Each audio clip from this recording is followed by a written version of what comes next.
Let me say something that many of us were never taught. Your body remembers what your mind avoids. You can intellectualize your healing, you can talk about your trauma, you can journal, reflect, analyze, and process. But if the emotion never moves through the body, it doesn't leave. It gets stored in the hips, in the shoulders, in the jaw, in the chest, in the way you brace, in the way you hold your breath. And today I want to talk about dance, not as performance, but as medicine. Dance as emotional expression, dance as regulation, dance as remembrance for your body, dance as release. Because long before I was a psychologist, I was a dancer. Stay tuned, we're going to dig in. Welcome to the Secret Formula of Femininity for women who want to live a more feminine, fun, and fabulous life. I'm Dr. Nicole Monteiro, your host on this weekly journey to unlocking your inner radiance, nurturing fulfilling relationships, and becoming the best version of yourself. Welcome back, everybody, to the Secret Formula of Femininity. I'm your host, Dr. Nicole, and your guide on this journey to tapping into your feminine essence. Today is personal. I've been talking more about hobbies, fun things we do, things that bring pleasure and joy, things that help us to get embodied. And dance is one of those things that's both healing as well as something that can bring pleasure and joy. And I've experienced both sides of it because dance has been one of my most powerful teachers. It teaches me about emotions, about sensuality, about regulation, about grief, joy, and how the body tells the truth long before the mind even catches up. If you have ever felt emotionally stuck, or if you've ever said, I've talked about this already, so why do I still feel it? If softness feels uncomfortable in your body, this episode is for you. I want to tell you a story. Many of you may not have known that I didn't just dabble in dance. Dance shaped so much of how I experienced the world, how I saw myself, as well as my nervous system. I trained as an African dancer from my teen years, and I studied deeply in West Africa, specifically Guinea. I also traveled across the United States performing professionally and even got to go international and perform in Japan with an intercultural group of Korean dancers and African dancers. And African dance is not just about perfection. It's not just about being pretty or cute. It's not just about choreography for applause. It is actually embodied storytelling. African dances have specific songs and rituals that go with them. Certain dances are performed for certain milestones and life events, and dance carries cultural memory. The drum tells the body what to do, so it's connection. The rhythm moves the emotion. The feet connect with the earth, which is very grounding. The hips speak, and that's where the sensuality lives. The spine remembers. In Guinea, dance wasn't separated from life. Dance was performed when there was grief, when there was celebration, initiation, transition, when there was a need to bring community together. And most importantly, when people and community needed to heal. And something profound happened to me during my years as a professional dancer. I realized that my body knew how to process emotions long before my mind learned language. And this is something that I learned through my studies as a psychologist, learning how, as the book says, the body keeps the score, learning how we process our experiences even before we're at the age and cognitive ability to have language for them. As a dancer, I didn't need to explain my feelings, I moved them. If you don't move emotion through the body, you end up carrying it. Let's talk psychology for a minute. Most of us were taught that healing is cognitive, it's insight, it's understanding, it's reframing. And those things absolutely matter. I do them with clients all the time, even with myself. But neuroscience and somatic psychology tell us something critical. Trauma and emotion are stored in the body, not just in the mind. There's research that tells us this. There's clinical case studies that tell us this. There's the experience of clients who know when they integrate what's happening in the mind with what's happening in the body, they get to a higher level of healing. Research shows that the nervous system processes experiences faster than cognition. The body encodes threat, pleasure, and memory in core ancient areas of the brain. For example, the amygdala, which is part of the limbic system, is primed to help protect us. Therefore, it can be highly sensitive and sometimes too sensitive to any perceived threat based on our past experience of similar threats. So, if we've had trauma, then we're highly sensitized to looking out to be protected from trauma. Another part of the limbic system is the hippocampus, and that works together with the emotional center of the brain to help us to put a narrative to very strong and intense experiences that we have. There's also the reward center of the brain that chases pleasure, and we've all heard about dopamine and that hit of intense reward that we feel when dopamine is released. So there's this way that the brain is primed to protect us from threat and remember what happened to us before, to put memory or a narrative to it, and also to seek pleasure. And sometimes all three can be intertwined because they're so core to who we are and how we have evolved. So unexpressed emotion can become somatic or bodily tension just because we experience that initial feeling or bodily sensation. We don't always know what to do with it or how to interpret it. And this can lead to things that people talk about all the time, such as knowing better, but still reacting, feeling that trigger, but feeling like they can't necessarily control the response to it. This is because your body tenses before you think. Calm can feel unfamiliar, especially if you've had a lot of trauma or a lot of chaotic, intense experiences. As a result, softness can feel unsafe. And at the end of the day, you can't think your way out of what your body learned through experience. You cannot talk your body into safety. You have to show your body that it's safe. Now let's get back to dance. For me, dance gave me language for emotions I didn't yet have words for. Anger could be expressed as sharp movement. Grief became heavy, grounded steps. Joy became expansive, rhythmic release. Desire became fluid, circular motion. Back to those hips, as I said. And here's what I want you to understand: emotion is a form of energy, and movement is the release for that energy. When emotion doesn't move, it turns into things like irritability, anxiety, numbness, hyper control, and disconnection from sensuality. Here's the thing: people can be very sexually active, but also disconnected from their sensuality and their sense of connection to their bodies. Dance doesn't ask you to explain yourself, it simply asks you to feel. Women who suppress movement often suppress emotion and then wonder why they feel disconnected from desire. This is because sensuality is not sexuality. This part is important.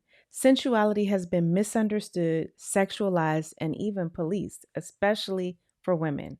But sensuality is simply felt presence in the body. Even babies are sensual beings. We are born sensual beings. It's awareness, aliveness, receptivity, rhythm, pleasure without performance. And African dance taught me this deeply. The hips were not sexualized, they were powerful. The pelvis was not hidden, it was grounded. The body was not objectified, it was expressive and it was valued for that. Sensuality reconnects women to their intuition, their creativity, their emotional truth, and their relational presence, meaning it is the gateway to connecting to themselves and others. I need you to hear me. A woman disconnected from her body will overlive in her mind. And this becomes the overthinking, high achieving woman who can't settle down, who doesn't feel at ease in her mind, who doesn't feel at ease in her body, and who wonders why it feels like her intellect sometimes is her worst enemy. because it keeps her in analysis paralysis, overthinking, and not being able to feel free. So for me, as I grew, I started to see dance not just as an outlet for myself, but as a healing modality. As I trained clinically, I saw what I had actually lived earlier. Somatic and movement based therapies show that movement regulates the nervous system. Even gentle swaying, rocking, stretching, grounding yourself. And rhythm supports emotional processing. Things like bilateral movement help to improve integration. So, things that were already known by the wisdom of traditional societies and cultures then came to be proved clinically or in Western research. So, bilateral movement improves integration. Well, bilateral movement is something that is part of EMDR, it's alternating bilateral stimulation. Research also shows that embodied expression, there's a whole movement towards trauma informed yoga. But in terms of dance, this level of embodied expression reduces stress hormones such as cortisol. Dance literally helps the body to complete the stress cycle. It helps to discharge stored up activation that hasn't had a release, and it helps to repattern safety because you get grounded, you're present, and your body gets regulated. This is why children instinctively move when they're overwhelmed.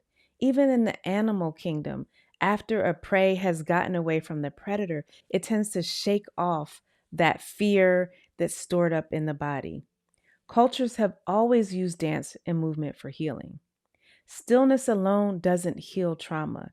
Your body wants resolution, and dance is the perfect integrated way to incorporate the nervous system, the emotions, and the higher self. Stillness is healing only after movement has completed the emotion. So even if it's a little stretch, shake, or twirl, this is part of completing the resolution of what your body wants to do with that emotion. Let me tell you what dance gave me as a woman. Softened me without weakening me. I was so strong in my body, but I was so soft in my heart. It gave me grounded confidence. It gave me emotional tolerance, sensual self trust, and embodied boundaries. In African dance, there's an aspect of being cohesive with the group and the movement and the drum, but there's also a high level of self and individual expression. So you can go out in the circle and do your own solo, do your own thing within the movements for that particular dance. That level of showing yourself, expressing yourself helps to build confidence, but it also helps you to see that you don't have to be so worried that other people are thinking about you or talking about you. Everybody gets an opportunity to go out in the circle and express themselves, and they're usually cheered on by others. It helps you to get out of that idea that, oh my God, everyone's looking at me. What are they going to say about me? It also encourages improvisation and spontaneity, meaning you can get out of your head and stop worrying and just do. Dance helped me to feel attractive without trying and expressive without explanation. I was also highly regulated without numbing. Now, it wasn't just because I was exercising, so in shape, but it was really about resolving that stress cycle and connecting to my emotions. And that changed how I showed up in so many different areas in my relationships, in leadership, in motherhood, and in the various healing spaces that I occupied. Dance didn't make me more visible, it made me more present. And you know, I love to talk about us being more present as women. Presence is more magnetic than perfection will ever be. All right, so let's get to some Q&A. You know I love this. Don't forget you can send me any question that you have to my inbox on Instagram or to my email. Question one is, what if I don't feel comfortable dancing? I've talked to so many women who are like, I just feel like I have two left feet. I don't feel like I know what I'm doing. I'm embarrassed and so forth. Let me tell you, discomfort often signals Let me tell you, discomfort often signals stored emotion, not inability. So it's the emotion that needs to be released. And if you take that little risk to go out there, go to the dance class or go on the dance floor or just do it with yourself in your room, you will start to feel the benefits. You will start to feel the benefits of releasing that stored up emotion. And you'll see that you're more connected to your body. And you thought you had two left feet, but you'll start to see that they're in sync. They have the ability to go with the rhythm and go with the flow. Question 2 is, do I need formal training? And that kind of relates to what I just answered. Absolutely not. Your body already knows how to move. There's an African proverb, there's an African proverb that says, if you can talk, you can sing. If you can walk, you can dance. Your body remembers, and dance is your own expression. I love seeing people who are so free in terms of not worrying what other people think, that you'll see them dancing. And sometimes people will laugh and say, well, what are they doing? They're off beat. But really, they are using dance and movement the way it's supposed to be used, to connect to their bodies, to express what they need to express, and to get grounded in themselves, and also to kind of lose themselves in the and also to kind of lose that ego part of themselves that's always worrying, like, how am I going to look? So, no, you don't need formal training. You can now look on YouTube and you can start to see you can do Zumba, you can do African dance, you can do Zumba, you can do African dance, you can do salsa, you can do Zumba, you can do African dance, you can do salsa. You can do Zumba, you can do African dance, you can do salsa, you can do all manner. You can try, you can explore different types of dance in the comfort of your own home. When I went on that tour in Japan, we had to not only perform various West African dances, but we also had to learn with our Korean counterpart. We also had to learn with our Korean counterparts a Korean, traditional Korean dance that they use with the little hand drum, and you have a stick, and it's very beautiful, but you have to be very coordinated. Now, I wasn't the best at it, but I did it, and it was all about the spirit of collaboration. I also got to learn and practice and perform East African dance. Ethiopian, they call it iskista, where you move your shoulders, and there's a lot of upper body movement. And also Sudanese dance. I knew someone from the Sudan, and she needed some dancers to perform a play that she had written, a musical play. And I got to learn some of those dances, very feminine, flowing, using the upper body, the neck, as well as being really free in the core. So, question 3 is, what if emotions come up? Yes, my dear, that is the point. Let them move through you. Stay curious about those emotions. Don't be afraid. Know that your body has wisdom. And if emotions are coming up, it means that your body is feeling safe enough to help you to process on that level. So my advice is to stay curious, don't be afraid, and trust your body. Question 4 is, how does this help relationships? Well, it helps relationships in so many ways. Number one, regulated bodies communicate differently, and desire flows from where safety exists. And so, communication and desire have never been bad for relationships. The more you're connected to you, or the more that you inhabit or live in a regulated body, you'll be less reactive. You'll be better able to respond in a healthy way. You'll be more in touch with your emotions so you can communicate them. Now, let's talk about the desire part. When your body feels safe, you're not just acting or performing sexuality, you are embodying sensuality and connecting to your own desire. And that can only And that is certainly helpful and healthy for relationships. That's something that I'm sure your partner would love, that you're free, you feel grounded, you can express yourself, and you can enjoy him.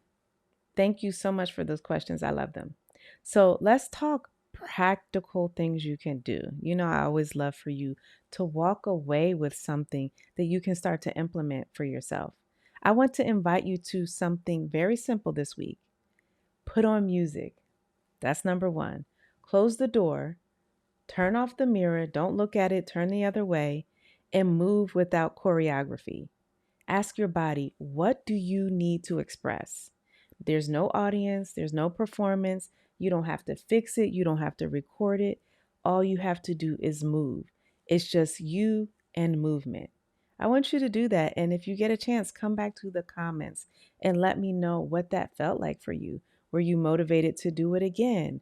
Did you feel scared, but did you feel afraid, but were you still curious? Did you get some of your groove back, right? One of the things I love about social media, whether it's Instagram or TikTok, is watching the different dance challenges. I love, in particular, when you see couples or you see different generations, a parent, younger kids, and just being able to move in sync, just being able to move in sync with each other, connect to the rhythm and the beat, and just let go and have fun. I think it's so powerful. But you don't have to get on TikTok.